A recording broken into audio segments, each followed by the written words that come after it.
So, good morning, good afternoon, good evening around the world. My name is Doug Brunke. I am the founder and CEO of Global Chamber.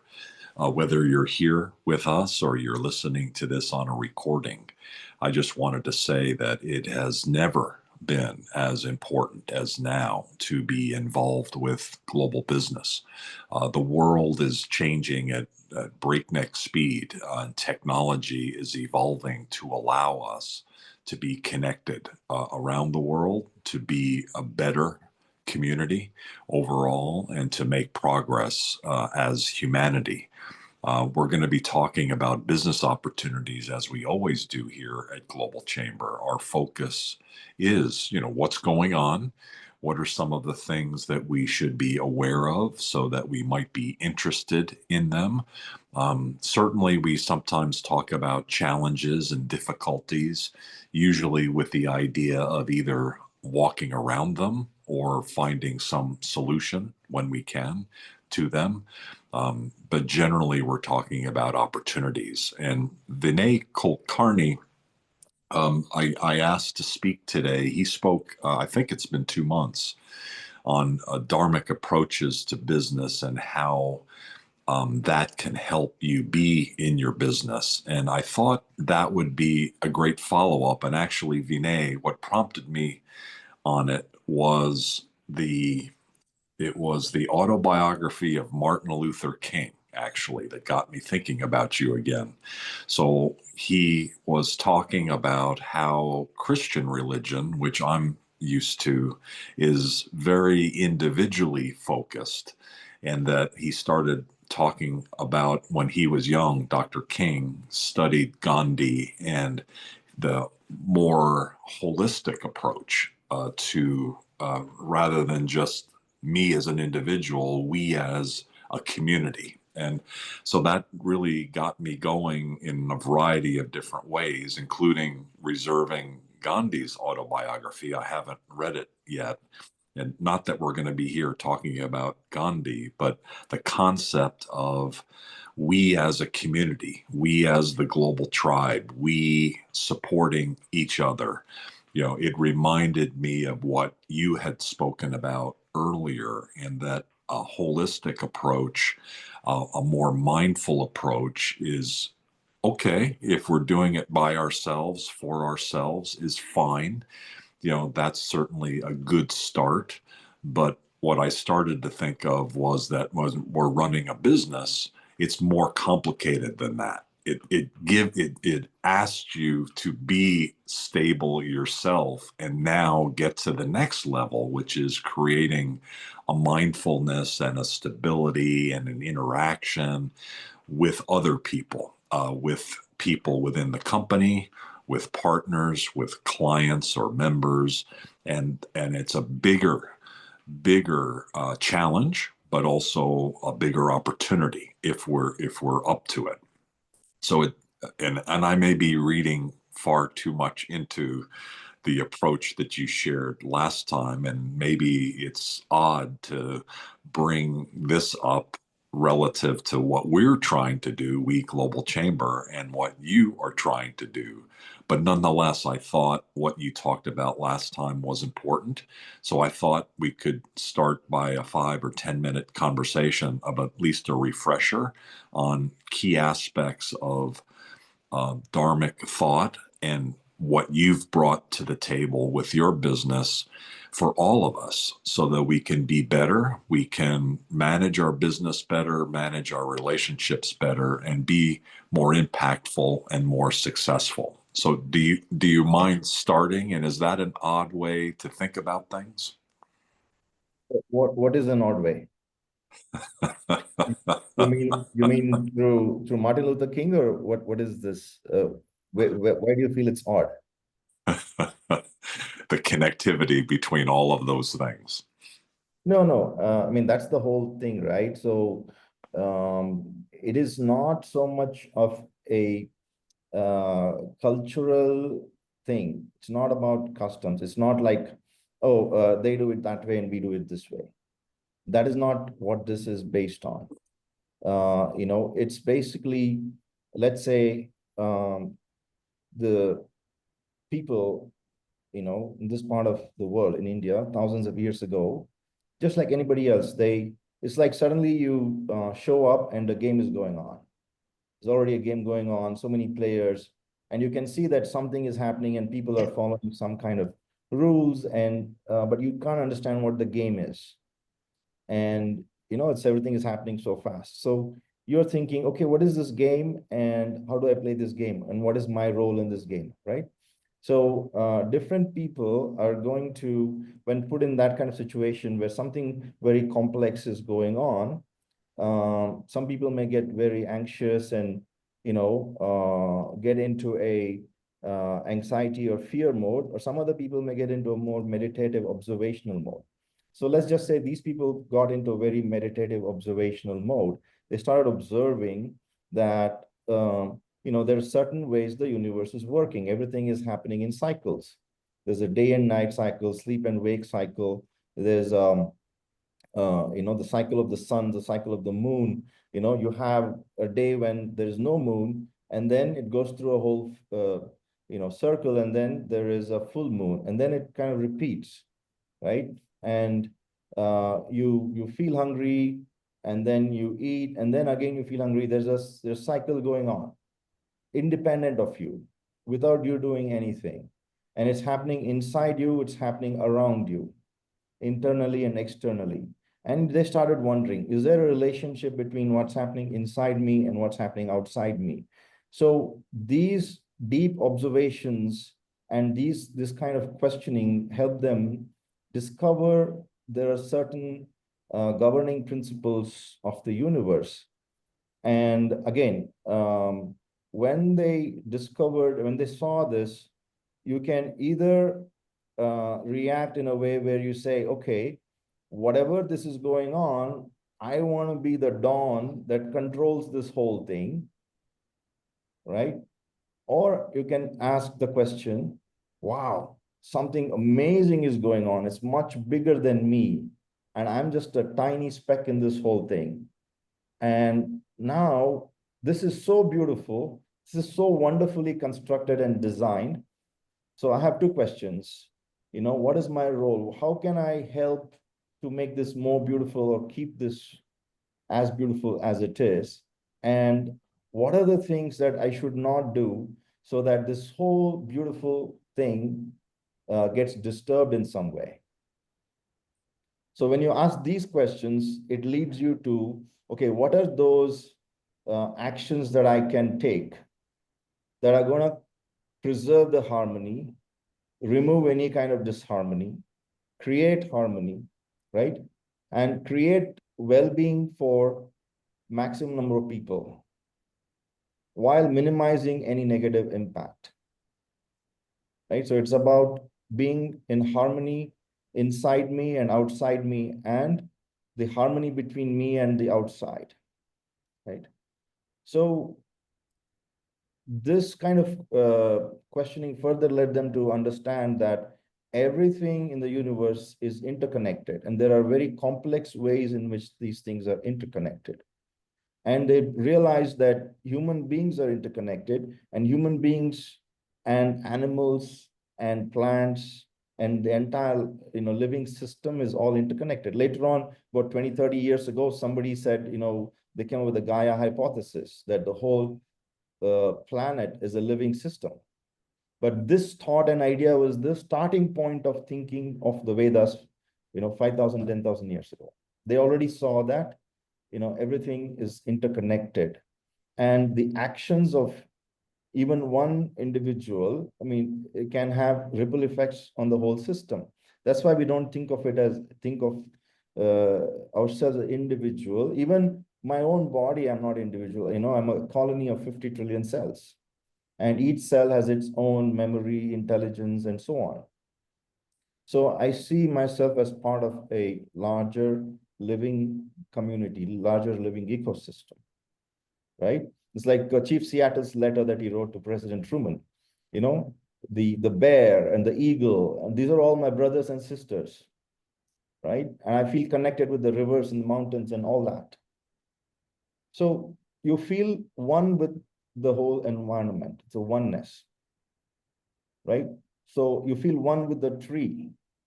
You feel one with the seagull. You feel one with the fish in the ocean. So when you have this kind of feeling, right? So the feeling of destroying that doesn't come in. This is me. It's everything is an extension of me. So I want to be very careful when I do my business, when I do something.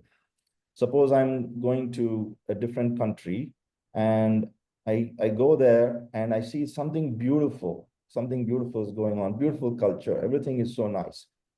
Now I get an entrepreneurial idea and I think of, oh, I want to solve this problem. I want to introduce this product into this market. So if I'm dharmically minded, then I'm going to be conscious and aware I'm going to try to understand what is the existing lifestyle there, what is the existing culture there, right? Which has already, through the efforts of so many generations of people of that country, they have reached a kind of a steady state, a kind of a homeostasis, right? Where they have done their share of mistakes, they've learned from it, and then they have a manual for future generations. Hey guys, you got to do this.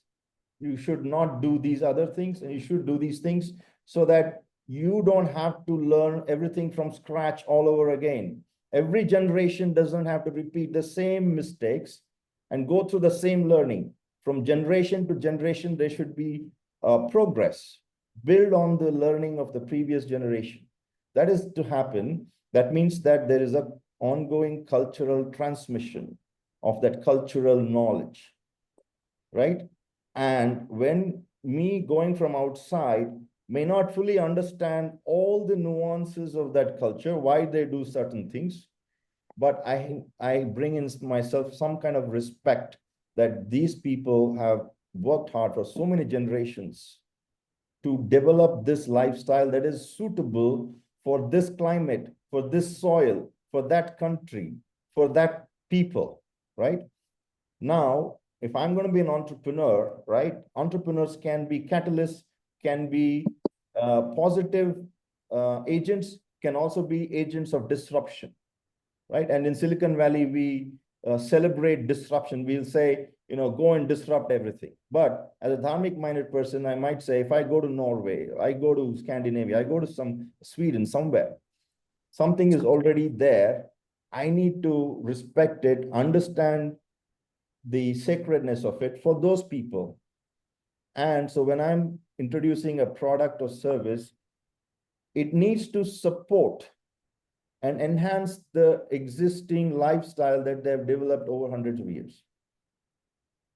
It should not disrupt and introduce elements that are going to wreck the work done by hundreds of their ancestors. That's what I'm talking about. Okay. So I need to spend some time understanding what it is. So it's a more conscious way of being an entrepreneur rather than simply exploiting a market opportunity, simply exploiting, a difference in knowledge, right? And trying to make money.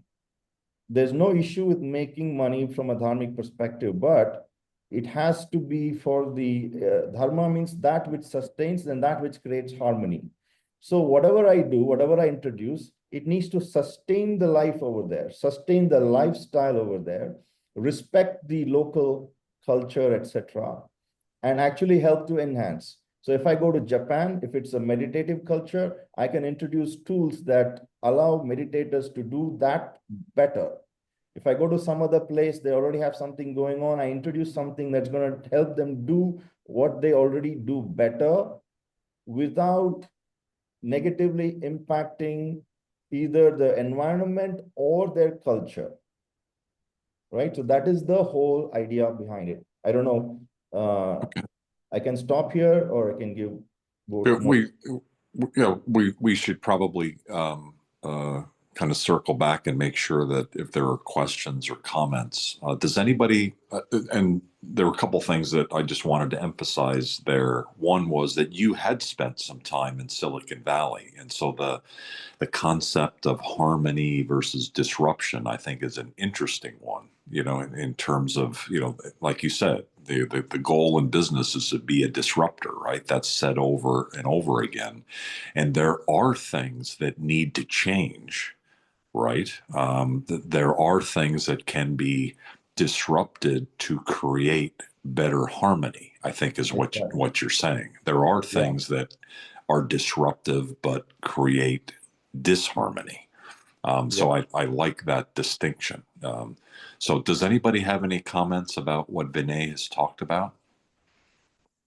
I just want to say one thing, that this is a dialogue that will go on forever. Why? Because no matter how thin you slice anything, Vinay, there'll always be two sides to it. Spinoza said this, not me. So what I want to tell is, when you say conscious harmony and conscious beings and consciousness, just for a point of view, Mr. Da Vinci, Leonardo da Vinci is a conscious being. This is also up for debate. But Einstein is a mechanical genius. So we must understand that we all receive higher knowledge and higher directions that, if we apply innocently, then that's what the higher world wants. But something that is say, I think I want to do this and I think I want to do that, just for our point of view, it's something that comes from our own brain. And there are two sides to it again. You see, we are living in Chronos time. What that means is, all the calendar and everything that we see, there's a beginning, there's a in between, and the future. Suddenly, we stumble upon something which is so unusual. That's not you, that's not me. Something just strikes us.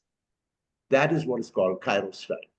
So we are looking at, whether it's Silicon Valley or any other place in the world, or the busy street in New York, or in India for that matter, what strikes you, which is outside of our learning or what we have understood, has to be something beyond what we understood at any point in life. That is more like a higher energy is transmitting through you to deliver on something which you never thought of. That's my premise from where I understand conscious business. It's got something to do with money, but it's got a lot to do with how it will shift.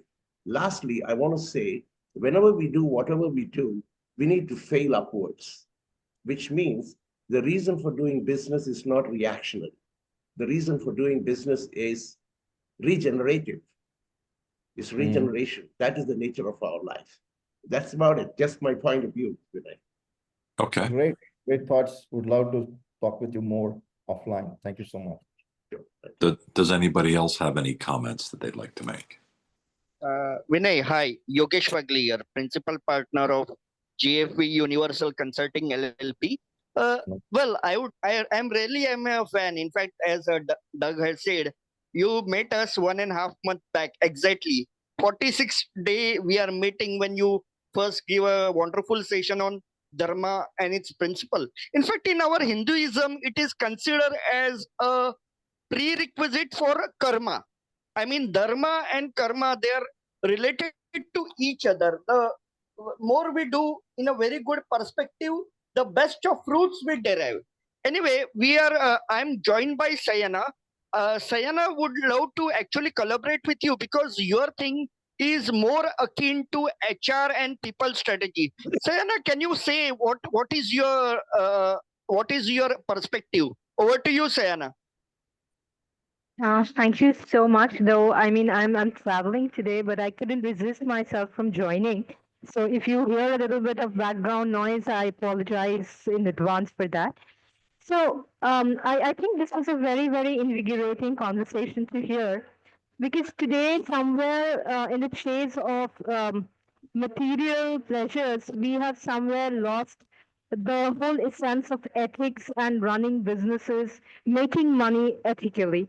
Okay, people are not being nurtured in the right way to harness their energies, to harness their potential, to make money in a more ethical and a more honest and transparent way. And this again has to be redeveloped. People skills, KPIs, everything has to be strategically aligned so that we are creating wealth in the most appropriate and in ethical way as possible, and that is possible.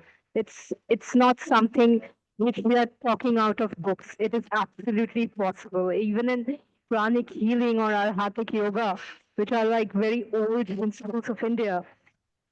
There are chapters that are now being leveraged by many MBA schools to delve deeper into how we harness these ancient knowledge into creating wealth in the most ethical way. And I really want to have conversations, get hands on, get dirty, and explore more and let people know that yes, it is a possibility, very much possible. We just need to harness, we just need to believe, and hear our inner self more clearly, more distinctly. Yeah, that's all I can tell. Yeah, thank you so much. Would love to talk more and, definitely very open to collaborating on this. Sayana, where are you located? What is the work that you're doing, and what's your connection to Yogesh? So, Yogesh, I'm located in Kolkata, in India. Currently, I was in Hyderabad, but I just shifted base last week, and now I'm in Kolkata. And I work in the people strategy segment. I do a lot of work with children. I do a lot of work with corporates on gender equality in building objectives and KPIs for corporates so that businesses are aligned and people's performances are aligned to drive those results. Okay, and my connection to GFVE is that I am one of the principal service providers.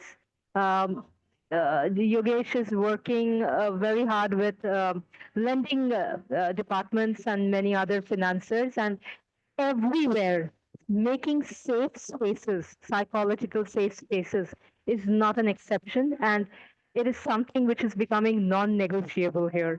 And I'm working to create those safe spaces along with him.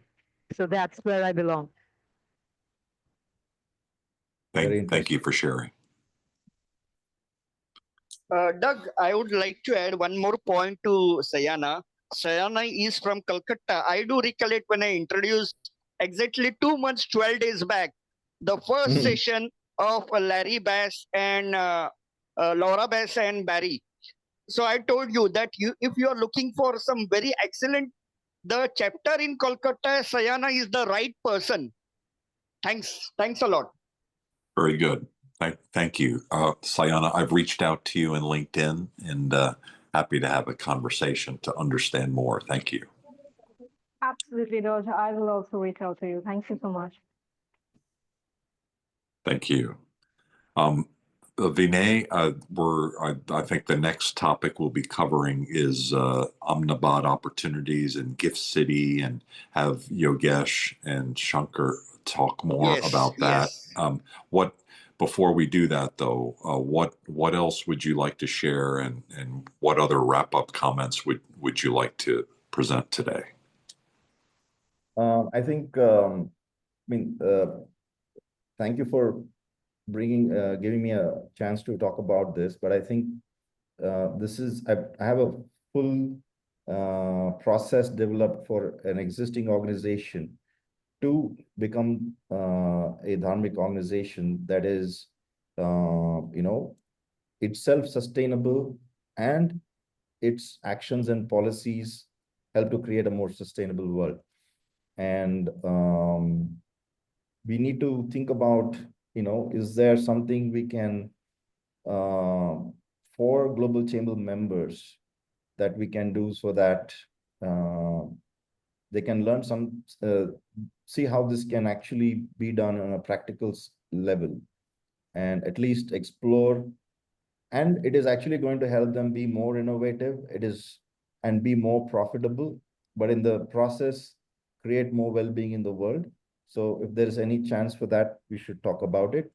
And yeah, and thank you very much for all that. And I have to say, I've been presenting this in so many forums and platforms. Every time the response is so tremendous. And 20 days ago, I was asked to give a keynote speech at an international conference on sustainability, where we had so many people from Germany come in and attend. And there was such a tremendous response to this whole topic and what is the connection between dharma and sustainability, that now there is some request from this German university to collaborate and create an international center for sustainability between India and Germany. So the opportunities are tremendous. I hope, and I find that the audience in Global Chamber is so erudite, so knowledgeable, and is able to catch things so quickly. So I think there's an opportunity here to go a little bit deeper, but I'll leave it to you. We can talk more on that. Like to do that. In the meantime, who would you like to meet? Who should we be thinking about in terms of people that you would add value for? I think this would apply to, for example, manufacturing organizations, organizations that are that produce products that many companies produce products in one country, and those products in different names and brands go to various other countries. And that's an example where they can really rethink their strategy of how this product is introduced in different countries, and also even service organizations, any kind of organization this would apply. But one of the things that really why we are in a bind with respect to sustainability is the idea of scale. Because, if you ask especially in Silicon Valley, when you're looking at a presentation on some new business idea, if you ask the question, can it scale? Can it grow big and large? Then you look very smart. That's considered a very smart question, generally. But one of the reasons why we're in a mess with respect to sustainability is the idea that everything should scale. The idea that everyone should consume everything all the time. Whereas, if you look at the lifestyle model given by Ayurveda, it says consume what is local and what is seasonal. That means whatever nature is providing you in that geography and in whatever season, that is what is good for your body. You don't have to consume things that are produced 2,000 miles away, right? And that itself, first design a sustainable lifestyle and then create products that support that lifestyle. But what's happening in sustainability conversation is people are talking about sustainable products and circular economy, right? So there is a problem with the circular economy idea. And before you create sustainable products, you have to ask whether those products are even necessary. First, are they going to support or disrupt the lifestyle that has been developed over thousands of years? So this is something we really need to think about and become very conscious about it, because ultimately, whatever is done in one part of the world eventually comes to every part of the world. And because it's a very interconnected world, that is something that we need to think about. So, but I'm saying it really applies to, companies that have products going to different countries. Got it. No, that's a very important concept and thought. So thank you for sharing that. I'm still digesting it. Did somebody have a comment? Yes, I just wanted to add to what Vinay said, that I was approached by a professor in the Silicon Valley areas, Stanford, and he is not an American. He's from Bangladesh. And he was telling me how the India story of Amul, the Amul Milk Federation that actually created a multi-billion-dollar economy by cooperative methods, sustainability and whatnot. But he said what he wants to do is add AI to that and see how this AI can extrapolate the existing model and license it on a global scale. To give an example is the microfinance, which was established in, you know, in Bangladesh. And what is that model? It's not that we have to replicate exactly what you said. If Ayurveda says this, it doesn't mean we're going to do Ayurveda, but the intricate aspects of Ayurveda can be applied by saying you need to have local raw materials, for example. And that is much more sustainable than trying to do this, what do you call it, the logistical works and supply chain and try to assemble things. It's much better to, what do you call as offshoring? I mean, what, I don't know the word, onshoring in companies to manufacture, which is not the case it was before. So there are things to think about and how AI can actually put a layer and make existing models that are sustainable and translate that for other sectors. So I did approach the AMU and they were pretty fascinated by the whole idea of translating the success model and make it relevant in another part of the world, another sector.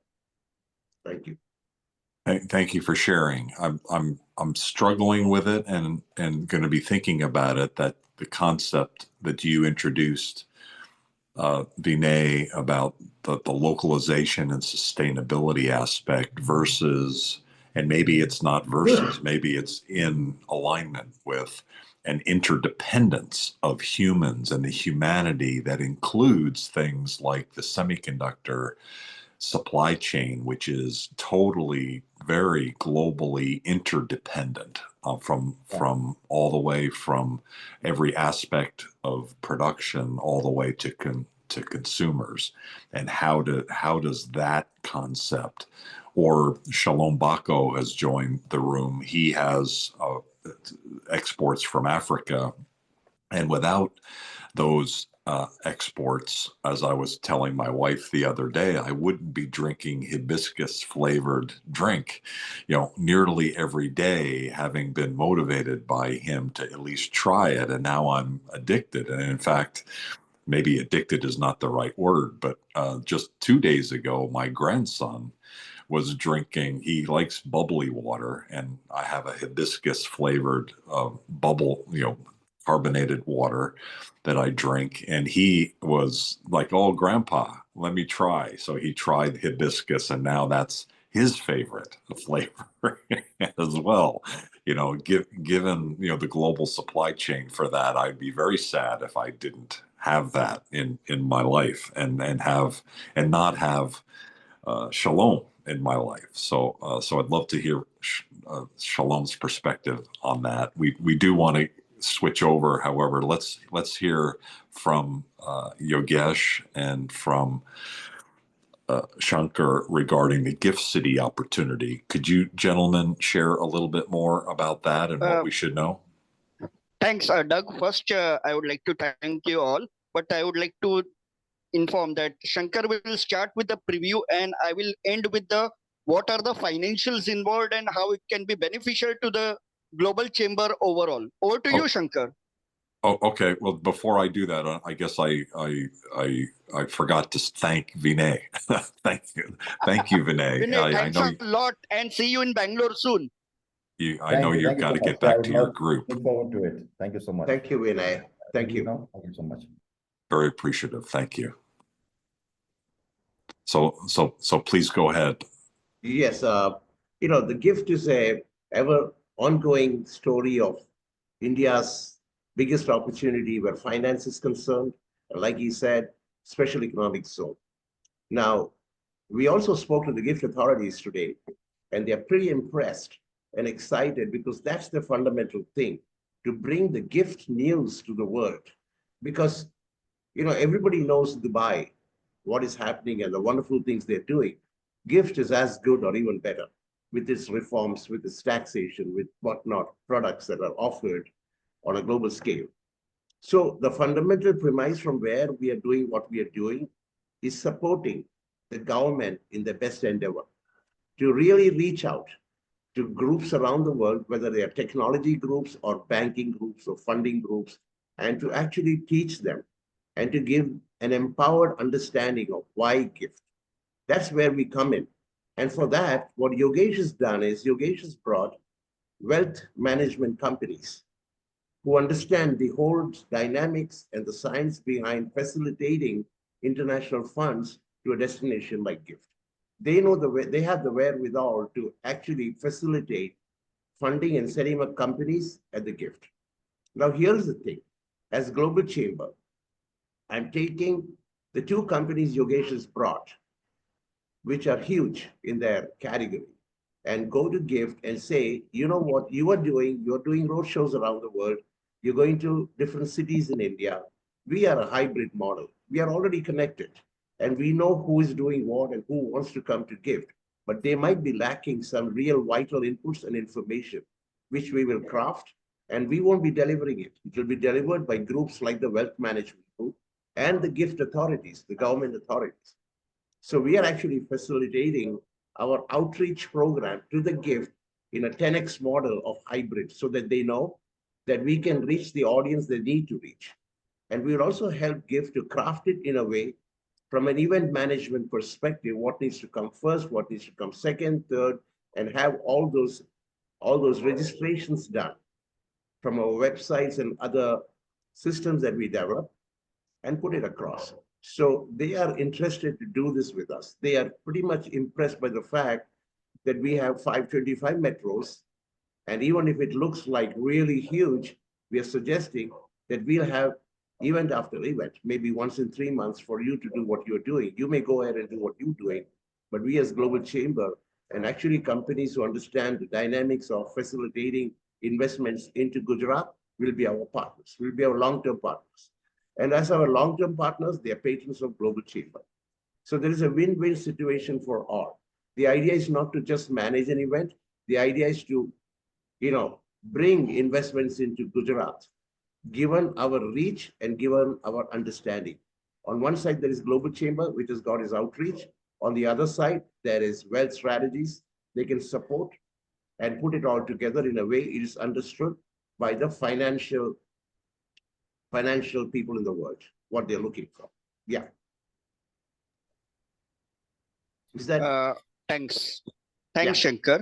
Now today, Doug, we both had been to the gift city. It was really an Xperia moment because, Doug, I do recollect in my last wording to you that I will personally call you when I am along with Shankar. And today in the late evening, I'm going to post on the LinkedIn also a meaningful dialogue we had and what it is having in store for the global chamber. I will just tell you what is the outcome which will be. Well, on 18th of April, this event is finalized. It will bring around, there are going to be total of 7 partners who are going to be investing very small amount. So far, USD is concerned, but very big amount in INR. But if I tell you this event is going to be costing hardly $50,000 to us to do this entire mega event, hardly $50,000. But I can assure you what it will be having for the Global Chamber Ahmedabad. The Global Chamber Ahmedabad will be having till December 2025 end 100 members, because I conveyed to Shankar very clearly that let us also have Mission 100 plan very much. Who are these 100 people? They are all going to be companies which are minimum limited liability companies or private limited or limited companies who will be total paid members to the Global Chamber Ahmedabad till this December 31st year end. Technically, this is starting effectively April because we are midst of our financial year end close in India, which is ending exactly next Tuesday. So how we are going to function? This capital investment of $50,000 is going to bring around 600 million USDs, direct investment from US, British companies which are going to be exhibitor or also sponsors or patrons to this gift city. So they will be setting up joint ventures, collaborations, maybe lead charter offices across the gift city. That's our entire gamut. Now, how it's going to be beneficial for Global Chamber, which I mentioned also in the mail also, that it is actually going to give one more series called as Patrons of Global Chamber. They are going to actually make the best of partnership in events is concerned. Like the when you are doing very major event, say on UK investments into India, or maybe if we are handling CATI, which is India desk in UK, the same people will be patrons and they will be sponsoring the events for Global Chamber. That's it. Thank you.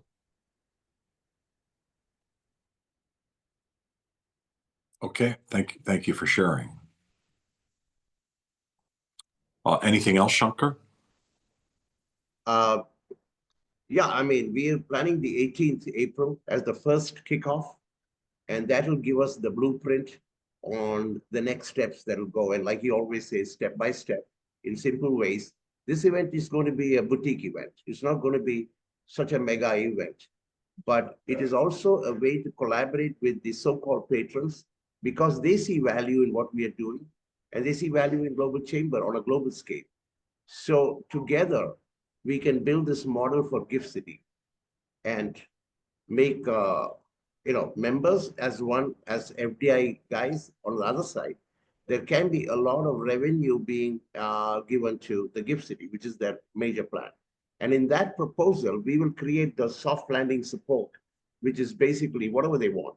They want an office, they want a warehousing facility, they want HR, because GFB has got 50 different verticals of experts in various aspects of FDI. So they all will orchestrate themselves to help grow the FDI into GIFT as and when required. But this is the first foundational step, I think, in the right direction. Yes, Doug. Okay. So is the event of the 18th, is that up online somewhere, or what's Yes. the status of yes. that? Yes, we have kept the event in to take care of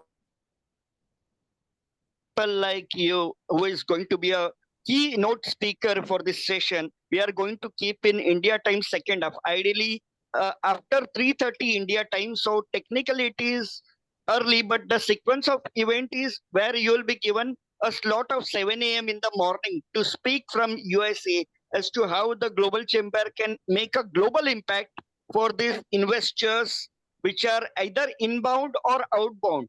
Because these people who are patrons or this, they can also set up wealth management even in USA also. I will just narrate one simple example. One of them is already having a ADR in your own USA, American Depository Receipt Listing also. This is what the great potential is there in involving the Global Chamber overall.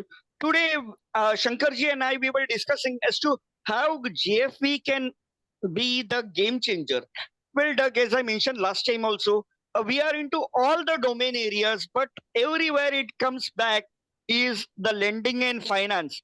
In short, lending has become more like a junction. You go to any of our revenue, ultimately it comes to finances. So this is our main plus point. Thank you.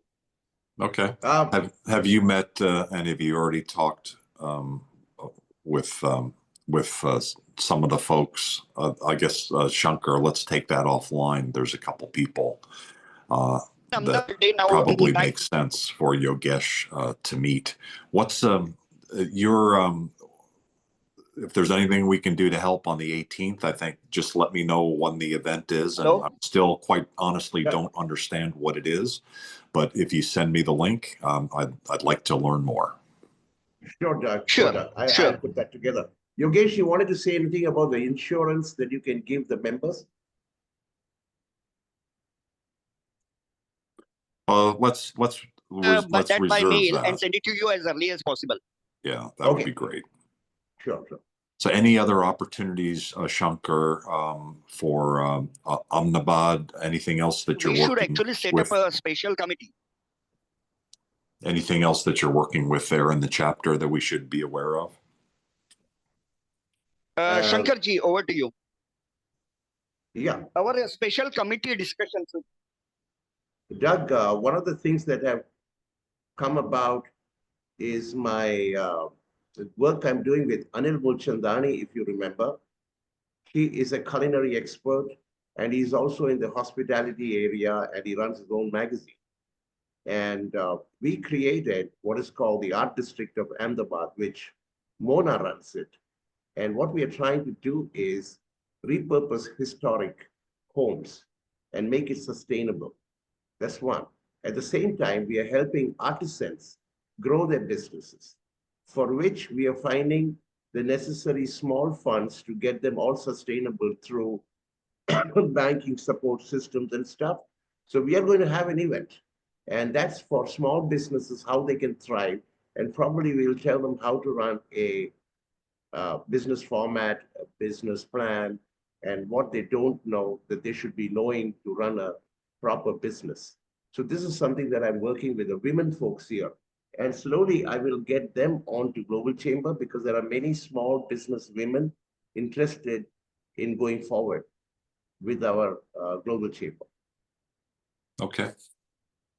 Thank you very much for sharing. I apologize that the other speakers aren't available today, so not sure what went wrong, but Jem, were you able to hear from any of the folks, Santosh or Maha, by any chance? Because I didn't. No, I didn't too. But from last week, we shall confirm. But for today, I haven't received any response. Okay. Okay. Well, that's too That, bad. I forgot to mention that the 30th of this month, we will be launching Presidential, the magazine, and it will be on a worldwide scale. It reaches 12 million people on a larger base, but it's a very focused, request-based magazine. For example, if somebody over here wants to reach the shelves of Walmart, we are able to do data analytics and do geofencing and reach the small clips into 12 different channels. So what I'm trying to say is I want to build a system where businesses in the Global Chamber can introduce themselves and reach target markets anywhere in the world. So there is a tripartite way to build it all up. But thank you so much for your article. It's come out so well. I hope you saw the laid out page, and we're looking forward to more such collaboration. Sounds good. I haven't seen it yet, but I'll watch for it. Thank you very much. Thank you. Thanks everybody for joining today. We'll finish up a little bit early. Sorry again for the lack of speakers. I think our next meeting, Jem, I think it's something around April 28th or something like that. Our next Global Chamber India conversation. Yes, it's April 30. April 30th. And I know in the meantime, we've got some really interesting programs. We've been integrated into Turkey, and so there's some really exciting things going on there. Kazakhstan, Uzbekistan. I know next week, I believe, is the Sri Lanka conversation, and we have a partnership with the National Chamber of Exporters there in Sri Lanka. So we have a variety of topics about trade and dealing and having opportunities in Sri Lanka. So we'll continue to evolve and develop in India, and we'll be looking to have a little bit more, hopefully some structure around these conversations, around opportunities. Thank you all for joining today. Have a great rest of your day here in this part of the world, and then sleep well tonight in India. Thanks, everybody. Have a great one. Thanks a lot, Doug. Thanks a lot, and have a nice, wonderful day. See you soon. Thank you. Take care.